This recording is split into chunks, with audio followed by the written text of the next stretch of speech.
근데 제가 예를 보여드리면 혹시 보시는 분들이 이렇게 잘 쓰면 어떻게 이렇게 할 수도 있어요. 근데 저희 아들은 요거보다 좀 훨씬 가볍게 쓴다는 거, 요거는 이제 잘된 예를 보여준다는 걸 이해하시면 될 것 같고,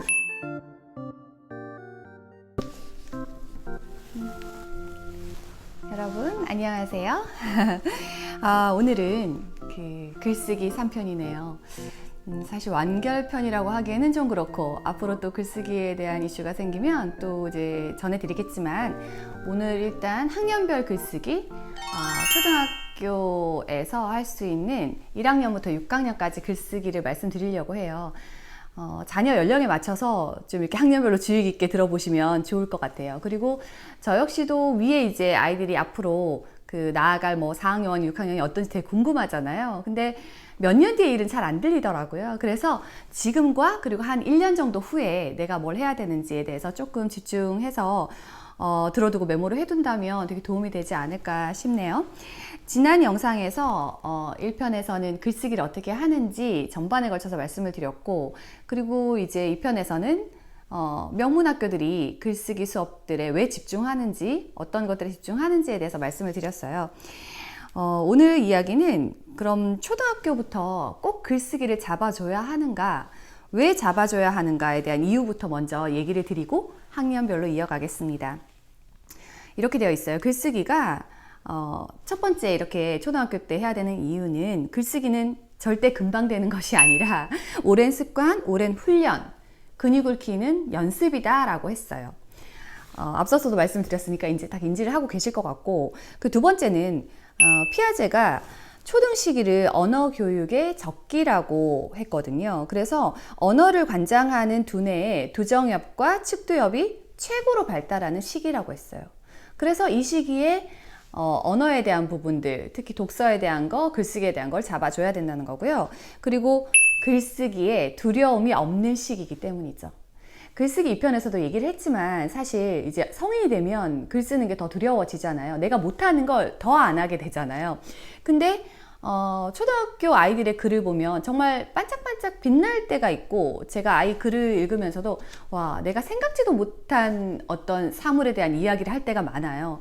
그래서 초등학교의 글쓰기는 아이가 두려움이 없기 때문에 이때 시작을 하면 자연스럽게 시작이 된다는 거예요. 사실 중학생만 되어도, 또는 고학년만 되어도 글쓰기 아주 멀어지는 친구들이 많잖아요.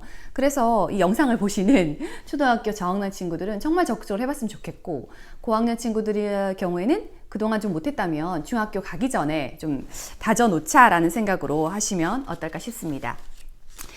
제가 그 발췌한 내용들은 이제 요 책에서, 제가 이 책을 예전에 초등 적기 독서라는 책을 사실 이달의 책으로 소개해 드린 적이 있거든요. 이 책을 가지고 책 내용을 전부 발췌를 했어요. 그래서 사실 저도 이게 학년별로 이렇게 보면서 다 체크를 해놓고, 내가 지금 이제 돌아올 4학년은 뭘 해야 되느냐, 이런 것들이 이렇게 나와 있어요. 그래서 정말 이거 보면서 4학년은 이거 해야 돼? 그렇구나, 이런 것들이 있었는데, 제가 이 책이 좋았던 거는, 이 책은 아이의 발달 과정에 딱 맞춰져 있어요. 저는 이제 적기가 굉장히 중요하다고 생각하는데, 그 적기가 아이 발달에 잘 맞는 적기를 의미해요. 3학년 친구가 다른 3학년에 비해서 조금 앞서간다 그러면 4학년의 아이들이 하는 게 적기일 수 있잖아요. 또 2학년 친구이지만 이 친구가 좀 늦는 것 같다 그럼 1학년 거를 하면 되거든요. 그래서 한번 들어보시고 그 적기에 맞는 것들을 해보시면 좋을 것 같아요. 먼저는 초등 글쓰기에서 부모가 절대 하지 말아야 할 것을 한번 짚고 넘어가 보도록 할게요.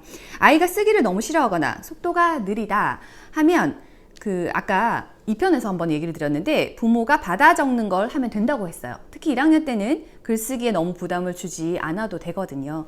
그래서 내가 이렇게 써주고 난 다음에 이렇게 아이한테 보여주면서 네가 한 말이 이렇게 글이 되었네? 되게 신기하지? 이렇게 하고 자꾸 보여주면 된다는 거고요. 그리고 첨삭에 대한 거는, 아이들이 자꾸 글쓰기를 지금 너무 못하는데 지적을 당해요. 처음에 글쓰기 시작할 때부터 한글 왜 삐뚤삐뚤하게 쓰면 그때부터 지적하잖아요, 사실. 근데 그렇게 지적을 당한 아이 같은 경우에는 일기나 독서록을 절대 펼쳐 보이고 싶어 하지 않게 되는 거예요. 그래서 첨삭은 아무런 효과도 기대할 수 없는 굉장히 비효율적인 방법이다라고 나와 있더라고요. 그리고 대신 일기를 썼어요, 아이가. 그러면 그 밑에다가 공감 댓글을 써주는 거예요.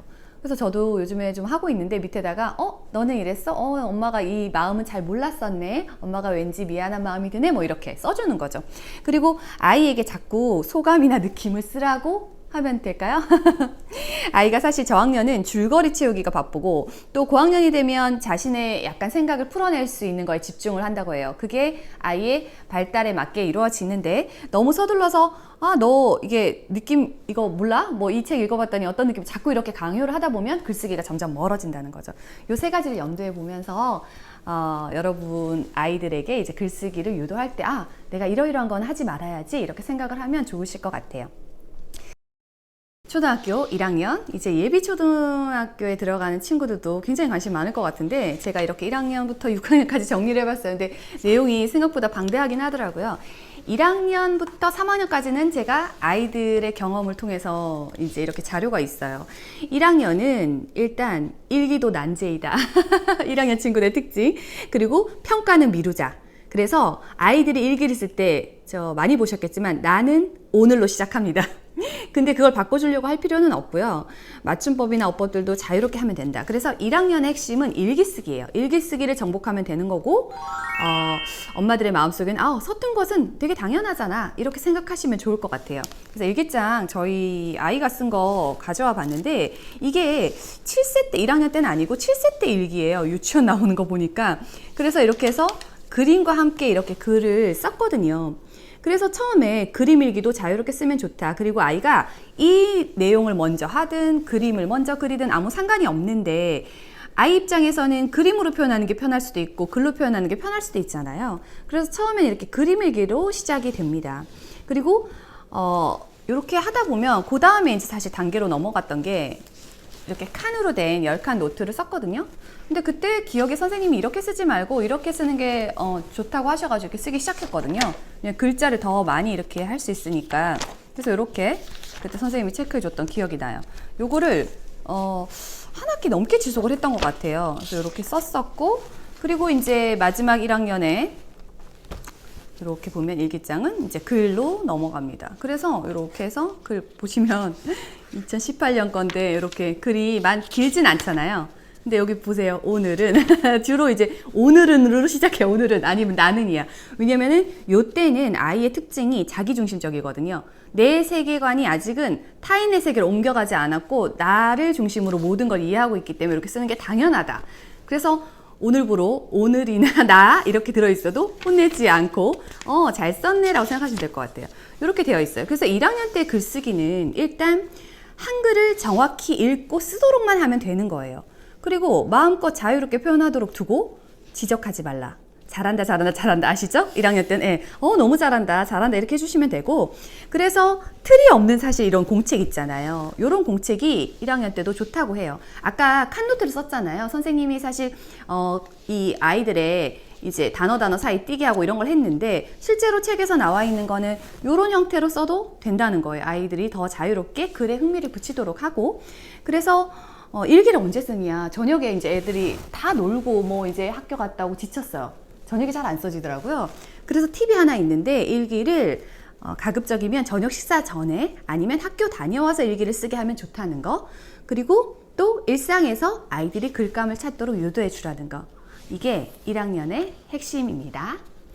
자, 이제 초등학교 2학년 부모님들 아니면 이제 내년에 초등학교 2학년이 되는 그 부모님들이 관심을 갖고 보시면 좋을 것 같은데, 이제 1학년 때는 나는 오늘을 거의 썼어요. 그죠? 근데 2학년이 되면 드디어 호기심이 조금 많아지는 시기예요. 이때 학습 만화에도 많이 빠져요. 그렇지 않나요? 제가 댓글을 최근에 읽어보면서 학습 만화에 빠져 있어야 하는 친구들이 초이가 굉장히 많더라고요. 맞아요. 네네. 그래서 이때는 왜 그러냐면은 이해를 해주셨으면 좋겠는 게 호기심이 엄청 많아진대요. 그리고 아는 거는 이제 좀 탄탄히 해주면 좋은 시기인데 아이들이 이제 학교 생활도 1년 정도 했고, 그래서 이때는 뭐라느냐?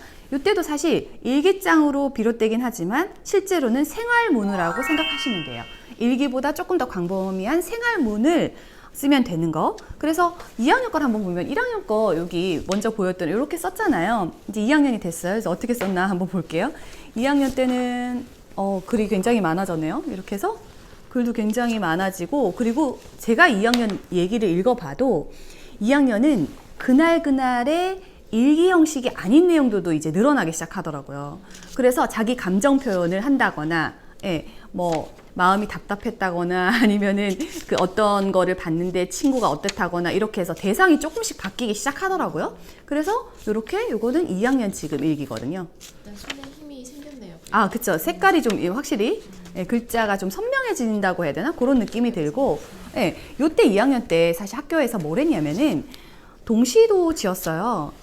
이렇게 해서 시도 선생님이 좀 짓게 해가지고 이렇게 시를 지어왔더라고요. 시가 너무 재밌어요. 왜냐면은 아이들이 시에서 더 함축적으로 이렇게 뭔가 쓰다 보니까 시를 보면서 제가 진짜 그 일기장 볼 때보다 더 재밌고 되게 놀랬던 것 같거든요. 그래서 이런 것들, 시를 보니까 좀 아기자기하고 아이들이 또 그림도 넣을 수 있어서 되게 재밌어 했던. 그리고 이제 2학년 거의 뭐 뒤로 들어갔을 때 제가 이렇게 보면 이때는 이제 그 논술 수업을 했던 건데 요거는 이제 선생님이 해주시니까 약간 이제 잘못된 거나 이런 것도 조금씩 짚어주시긴 했었어요. 그래서 논술 때 이렇게 좀 뭔가 발전하고 있는 게 보이나요? 내용을 봐야 사실 발전했는지 안 했는지 알 수 있지만 실제로 여기에 나와 있는 것들은 이제 책을 읽고 책에 대한 내용을 쓴다거나 뭐 이런 것들도 이제 들어가거든요. 그래서 2학년은 뭘 하느냐?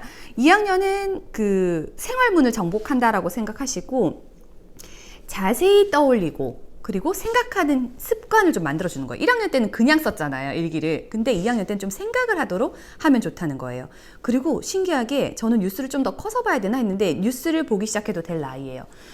그리고 아이들이 매일이라도 조금씩 글을 쓰도록 연습하는 거, 특히 대충대충 글을 쓰는 아이라면 자기 쓴 글을 한번 다시 읽어보게 하는 거. 저 이거 되게 좋았어요. 아이가 읽고 나서 책을 뭐 읽어보고 독서라고 썼어요. 그럼 그거를 제가 읽어주거나 아니면 아이가 쓴 걸 스스로 읽어보게 하면 본인이 매끄럽지 않은 문장을 알잖아요. 그러면 그 부분 르이 아니라 는이 좋겠네 이렇게 해주면 자기가 고친다거나 그렇게 스스로 고치도록 유도를 해주는 거. 2학년은 그렇게 해주시면 되고요. 자, 3학년으로 갑니다. 3학년은 사실 제가 3학년은 이제 그 학교를 안 갔잖아요. 슬프게. 그래서 3학년 때는 지금 이제 제가 요것만 가지고 왔는데 3학년은 그 일기를 일주일에 2번 정도 지금 저희는 쓰고 있어요. 1, 2학년 때는 일기를 정말 많이 썼어요. 제가 그리고 거의 이틀이나 매일 쓰게 하고 그랬기 때문에. 근데 3학년 때는 조금 이제 글쓰기가 벌써 약간 그 쓰기 싫어지기 시작하거든요. 그래서 요때 잘 잡아야 되는데 3학년에 요거는 이제 일기장. 근데 제가 예를 보여드리면 혹시 보시는 분들이 이렇게 잘 쓰면 어떻게 이렇게 할 수도 있어요. 근데 저희 아들은 요거보다 좀 훨씬 가볍게 쓴다는 거, 요거는 이제 잘된 예를 보여준다는 걸 이해하시면 될 것 같고, 어쨌든 내용이 굉장히 깊어지고 있어요. 제가 그냥 이렇게 넘겨봐도 알 수 있고 내용을 읽어봐도 알 수 있어요. 그래서 이렇게 저희가 여행 갈 때는 이걸 못 가져갈 때 이렇게 종이 가져가서 종이에 써서 붙이게 하거든요. 여행은 특별하다 보니까 내용이 많고요. 그리고 이제 요거는 아이가 논술에서 하고 있는 내용들인데 이렇게 책을 읽고 뭔가를 쓴다거나 이런 것들이 있었어요. 자, 3학년은 그러면 우리가 뭐에 집중해야 되나? 3학년은 여기 나와 있는 것처럼 이거 전부 책을 읽고 쓴 거거든요. 독서 감상문 쓰기를 정복하라는 거예요. 글쓰기의 과도기이자 지식의 격차가 이제 벌어지기 시작하는 거예요. 그리고 3학년은 아시겠지만 과목이 늘어났어요. 사회과학 이런 거 늘어났고 영어도 늘어났죠. 그래서 차츰 글쓰기에서 손을 떼기 시작하는 어떤 시기예요. 아무래도 3학년은 학습적인 부분도 늘어나서 학원도 또 많이 다니게 되잖아요. 그래서 글쓰기를 멈추면 이 기간에 이제 사고가 멈춘다. 그렇기 때문에 아이들이 글을 이제 더 적극적으로 쓰게 하는데 특히 3학년부터는 친구들과 함께 이야기를 나누고 글을 쓰면 좋대요.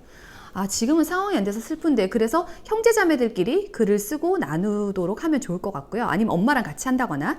그리고 글쓰기를 좀 다양화해서 1학년 때 일기를 집중했다면 이때는 편지글 누구야 해서 친구에게 편지를 쓰라고 한다거나 아니면 소개글 그걸 일기 형식으로 써도 좋죠. 일기장에 뭐 최종적으로 어떤 하나의 아이한테 공책을 만들어주고 거기에다 이걸 쓰게 하면 좋을 것 같아요. 감상문, 보셨던 시 아니면 엄마 이런 거 해주세요 이런 부탁하는 글 이런 것들을 하면 좋다는 거예요. 그래서 3학년이 되니까 벌써 아이들 수준도 좀 올라가고 그리고 생각도 다양해지고 그리고 어떤 글을 쓸 때도 주제를 잡을 때도 대상이 조금 확실히 넓어지더라고요. 그래서 3학년에 좀 글쓰기 재미를 붙이면 이런 친구들은 위 학년까지 좀 이어질 수 있거든요. 그래서 제가 봤을 때 3학년, 4학년이 좀 과도기가 아닌가.